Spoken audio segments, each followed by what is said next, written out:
Oh, hi there. Here are some of the craziest lost media discoveries that I've ever come across. Doraemon. Love this camera.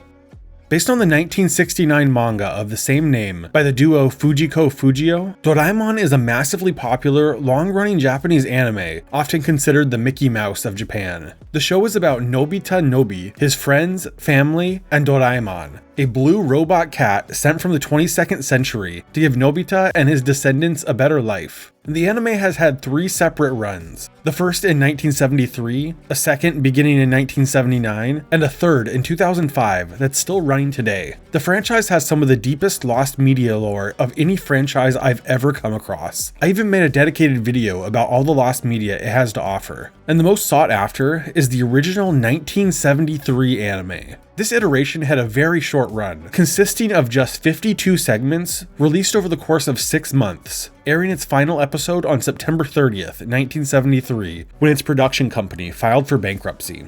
These episodes aired as reruns until 1979, when the anime was rebooted, and have not been seen on TV in over 45 years, making much of Doraemon's 1973 run lost media. In the years since, a handful of episodes have been recovered, and one in particular was partially found in the most unexpected place. Long before Carl92 popularized the practice, part of a lost episode was found in an adult film, Dokyomento Onuro Zoku Chikan, roughly translating to Document The Molester Continues. The movie is part of a series by prolific adult film director Shinya Yamamoto, about men trying to be creeps without getting caught, and it's framed as kinda comical. In this installment, a dude is slinking around an apartment, creeping on women, and in the background of a scene is one of the craziest finds in lost media history. Having to look past some cheeks, you can see a brief clip of Doraemon episode 14, the ironically named segment, Love This Camera. This adult movie hit store shelves on July 25th, 1973, and Love This Camera debuted on July 1st. Because home recording technology wasn't really a thing at the time, means that this scene was filmed as the episode was playing live on TV, either its debut airing or a rerun. This is made all the crazier when you think about someone watching this creepy-ass old Japanese movie, not only clocking Doraemon on the TV, but having the knowledge to know it's a lost episode. This intersectionality of interests is just insane to me. This has been at the bottom of the sea for 70 years, and look, it's still alive. The Carpet from Baghdad. The Carpet from Baghdad was a 1915 silent film about a gang member who plans an elaborate heist of his family's bank after being disinherited. His convoluted plan leads him to Cairo, where he steals a sacred rug that puts him, the antique dealer he sells it to, and the daughter of another gang member in peril of the carpet's guardian. The movie was met with solid reviews, though some criticized it as style over substance. At the same time The Carpet from Baghdad was released, World War I was ramping up. The turmoil of war, combined with the lack of film preservation in the era, led the movie to be completely lost. But there was one copy, preserved in the most unusual way. In the midst of World War I, on May 7, 1915, a British passenger ship, the RMS Lusitania, was traveling from New York to Liverpool, crossing the maritime war zone, where it was hit with a torpedo from a German U-boat, killing over 1,000 people on board. And since then, the ship and all its contents would sit 11 miles off the coast of Ireland, where they would remain for 67 years. Until 1982, when a diving expedition traveled to the wreckage. Among the artifacts salvaged by the divers was a film canister containing one severely damaged reel. The film was handed over to the British Film Institute National Archive, who identified it as the lost Carpet from Baghdad. Now, old, highly flammable nitrate film like this typically needs 3 conditions for adequate preservation. It needs to be kept cold, stored in a dark place, and at a moderate humidity. And having met only 2 of these 3 conditions, the movie was no longer playable, but it was surprisingly intact for surviving a torpedo attack and a nearly 7-decade salt bath. And the BFI were able to salvage several images from the reel. The movie is currently archived, waiting for technological advancements that may be able to restore this now partially found lost film. While this isn't an ideal resolution, at the end of the day, it's a win for preservation and lost media. The cigarette and the weed. Ralph Bakshi is a director probably best known for his adult animated films of the 70s and his animated adaptation of Lord of the Rings that influenced Peter Jackson's trilogy. In the 80s, the director was interested in revitalizing the trend of cartoon shorts being played before movies, developing the 1981 short film, The Cigarette and the Weed. The short is about a weed growing on the street, minding its own business, when it's met with a discarded cigarette butt. The cigarette eventually makes its way to a puddle and is extinguished, ending with the weed inhaling smoke, yelling "cancer" before it dies. The short has only been seen by the public a handful of times, the last being in 2005, and considered completely lost. That is, until 2018, when we realized it had been hiding in plain sight. In 2018, Twitter user M. Cooperman noticed, seemingly for the first time, that a brief clip of the cigarette and the weed was present in the movie Halloween 3: Season of the Witch. There's a scene toward the beginning where Tom Atkins' character is sitting in a bar, and on TV is the cigarette and the weed, but Tom wasn't feeling it and asks the bartender to change the channel. No reason has ever been given as to why this short was chosen for the movie, but unlike Doraemon that was recorded off TV by coincidence, the cigarette and the weed was used in this movie intentionally, and Ralph Bakshi is given a special thanks in the credits.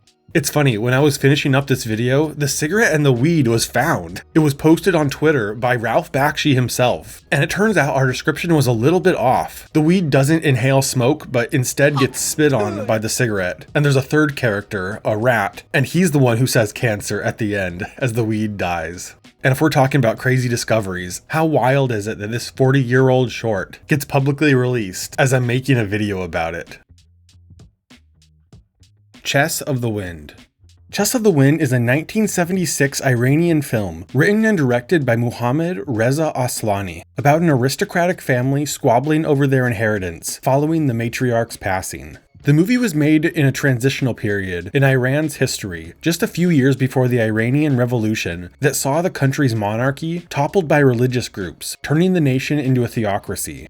During this time, the country was deeply divided, and any form of progressive social commentary was controversial, but Chess of the Wind was pulling out all the stops, including same-sex relationships and feminist themes that would have people complaining on Twitter about today. Chess of the Wind premiered at the 5th annual Tehran International Film Festival and was met with immediate controversy. It's even rumored that screenings were sabotaged, with the film's reels being played out of order and the projector being set too dimly. This, combined with a controversial subject matter, led the movie to never see a theatrical release. There were plans for international distribution, but this was halted following the 1979 Iranian Revolution, where the new government banned all movies with progressive themes and women who were not wearing hijabs. The film was subsequently lost, and the director had long since moved on, becoming better known as a poet than a filmmaker. But Chess of the Wind would re-emerge in a most unusual manner. In 2014, while perusing a flea market, the children of director Mohammad Reza Aslani came across the film negatives for their father's long-lost film, Chess of the Wind. It's completely unknown how the store came into the possession of this film, or how against all odds, the movie survived a revolution, government censorship, and 38 years of neglect. Chess of the Wind was restored and screened in 2020, the first time in over 4 decades, then released to home media in 2022 as part of Martin Scorsese's World Cinema Project.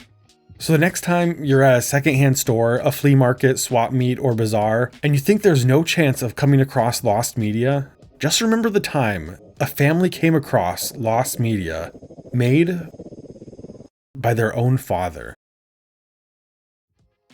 The Oubliette.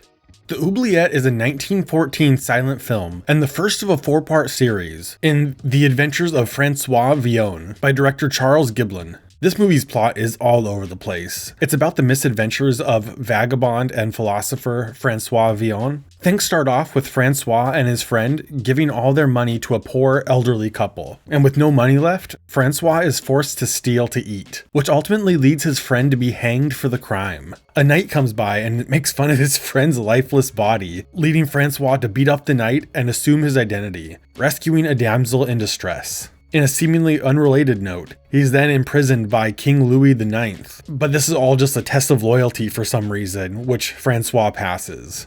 It's an awful lot for a 30-minute silent film, and this is just part 1 of a 4-part series. I haven't seen the rest, but with how quickly things escalated in just the first movie, I assume Francois goes to space in the 3rd and fights God by the 4th. Like most silent films, the oubliette was lost due to a lack of preservation, but unbeknownst to anyone, the movie was hidden away in the safest place on planet Earth, in the loving care of Grandma. In the summer of 1983, an elderly couple in Georgia were renovating their porch, when underneath, they came across something unexpected. 3 film canisters of nitrate prints in pristine condition. Not only were these prints in better condition than those stored in film vaults, but they were the last known copy of the oubliette. While the carpet from Baghdad met 2 of the 3 ideal conditions for film storage, the reels for the oubliette, stored in the dirt surrounded by the hot, humid Georgia air, only met 1 but are still completely viewable today, making for one of the most surprising discoveries in all of lost media. It's believed that a previous owner of the house had stashed the film underneath the porch and either died or just forgot about it and moved on. But I like to think that one day he just jolted awake, remembering he forgot this film underneath the porch. Game 7 of the 1960 World Series. The 1960 World Series is among the best in the history of baseball. Between the New York Yankees and the Pittsburgh Pirates, the Yankees had been on an insane streak, winning 7 of the last 11 championships, while the Pirates, on the other hand, had the best record in the league at the time, but had gone 35 years without winning the championship. In this best of 7, every Pirates victory was hard fought and very close, while each win from the Yankees was a double-digit blowout. But the series still managed to go to a Game 7, where no one knew what to expect. And they were in for something special. Going into the 8th inning, Pirates were behind 7-4, but would take the lead with 2 runs and an insane triple homer, bringing the score to 9-7, Pirates. The Yankees would come up with 2 runs of their own, tying things up as the Pirates were up to bat at the bottom of the 9th. Here, Bill Mazeroski made history, hitting the first home run to ever end a World Series, and giving the Pirates their first championship victory in 35 years. All 7 games of the 1960 World Series were televised on NBC, but TV preservation was basically non-existent in this era, and neither was home recording, meaning that even major sporting events, like the World Series, were lost. Or at least, that's what we thought.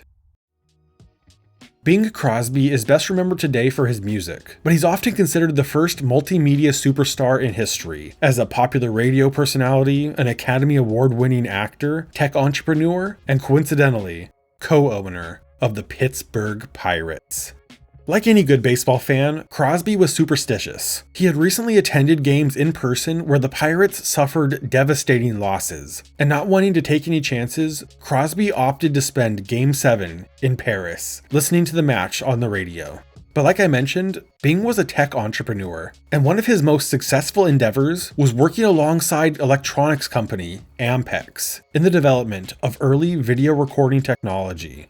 This, combined with his connection with the Pirates, gave Bing Crosby the unique privilege of having the game recorded so he could watch it at home when he returned from Paris. This unexpected recording laid forgotten for 5 decades when it was finally recovered in 2010 by Robert Bader of Bing Crosby Enterprises, while he was looking through Crosby's film vault for an unrelated recording. The reels were shared with the MLB Network, restored, and re-aired for the first time in over 50 years on December 15th, 2010. The match was released on DVD and is now on YouTube. All because Bing Crosby invested in early TV recordings, owned a Major League Baseball team, was too superstitious to attend their most important game in person, and was wealthy enough that when he passed, his personal film collection was properly looked after. And unless they're finding Game 6 at Elvis's place, it does not get much crazier than that. Thank you so much for watching. Consider liking the video, subscribing to the channel, and leaving a comment for what you want me to talk about in future videos. Shout out to my top tier Patreon supporters, Miss Dana, Vinny Cataldo, and Can You Say Rote Goat Mafleur. This is Mike with All Things Lost. I'll see you soon.